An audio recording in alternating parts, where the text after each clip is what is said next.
자, 오늘은 여러분들에게 건축이나 신축을 할 때 조금 더 실제적인 얘기에 대해서 한번 말씀을 드리려고 해요. 이 신축이나 건축을 할 경우에 이 건축주의 머릿속에 있는 어떤 사고의 흐름과 시공사의 머릿속에 있는 어떤 사고의 흐름이 좀 다릅니다. 건축주의 머릿속은 대략 이렇습니다. 토지비가 있고 건축비가 있고 또 임대 매각에 대한 걱정 이런 것들이 있어요. 그런데 도급계약을 요번에 했기 때문에 건축비에 대한 부분은 이제 끝났다라고 생각을 하고 있습니다. 이 모든 공사에 대해서 계약을 진행을 했고 거기에는 돈이 적혀 있기 때문에 건축비는 이제 끝났다라고 생각을 하는 게 일반적인 건축주의 머릿속인데, 시공사의 머릿속은 약간 다릅니다. 시공사의 머릿속을 보시게 되면, 자, 시공사의 머릿속은 설계 도면이 있어요. 그리고 공사비 부분이 있는데, 이 공사비 부분이 방금 전에 보셨던 이 건축주의 머릿속에 있는 공사비와 조금 다르죠. 아까 건축주의 머릿속에 있는 공사비는 시공사가 당연히 다 하는 거라고 되어 있지만, 시공사의 머릿속에는 이게 좀 나눠져 있어요. 시공사의 머릿속에는 공사비라는 건 내가 할 게 있고 건축주가 할 게 있고 뭐 관청에서 할 것, 이렇게 여러 가지로 나눠져 있습니다. 바로 여기서 문제가 발생이 되는 거죠. 여기에서 마찰이 생기게 되는 겁니다. 자, 요 내용들이 뭘까요?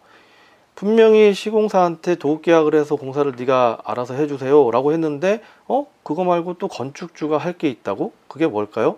예, 그게 바로 가장 대표적인 게 상수도 원인자 부담금, 하수도 원인자 부담금, 이런 것들이 있어요. 이 원인자 부담금이라는 거는 원인자 부담금에 대한 비용도 있지만 그 공사를 진행을 하는 비용도 같이 포함이 되어 있는 것이거든요.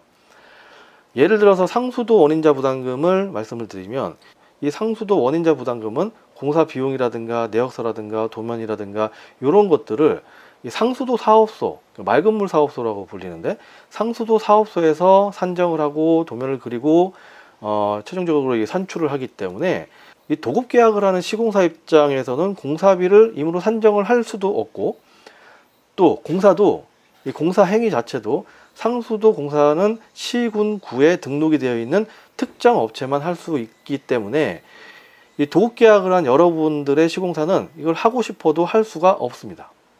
그러니까 하고 싶어도 할 수 없는 사람한테, 시공사한테 야, 네가 하는 거 아니냐 라고 얘기를 하게 되면 그 사람, 그 시공사는 굉장히 답답하겠죠. 또 상수도가 들어오지 않는 지역이라고 하게 되면, 그러니까 수돗물이 들어오지 않는 지역이죠. 이제 심정이라는 걸 파서 지하수를 개발을 해서 이걸 상수도로 사용을 하는데, 이 부분도 사실은 건축주가 심정업체에 따로 의뢰를 해서 수질 검사까지 해야 되는 부분이에요. 물론 이 경우는 상수도 사업소랑 연계되는 그 일과는 좀 다르게 미리 도급계약을 할 때 언급이 되고 계약에 포함이 되어 있다면 시공사한테 맡길 수도 있습니다.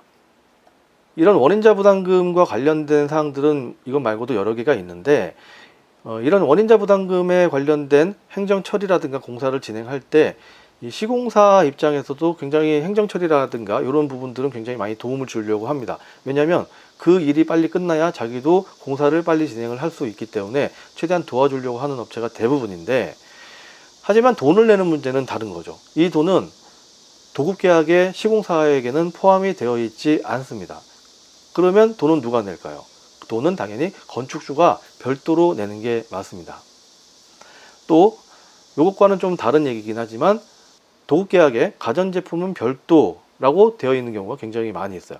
이런 경우라고 하게 되면 이 가전제품을 설치하거나 하는 이런 비용들도 건축주가 따로 돈을 내서 해야 되는 부분입니다. 정리해서 말씀을 드리면, 공사비 중에는 건축주가 따로 돈을 내야 되는 건도 있더라 라는 정도만 알고 있어도 이 시공사와 불필요한 마찰을 굉장히 많이 줄일 수가 있습니다.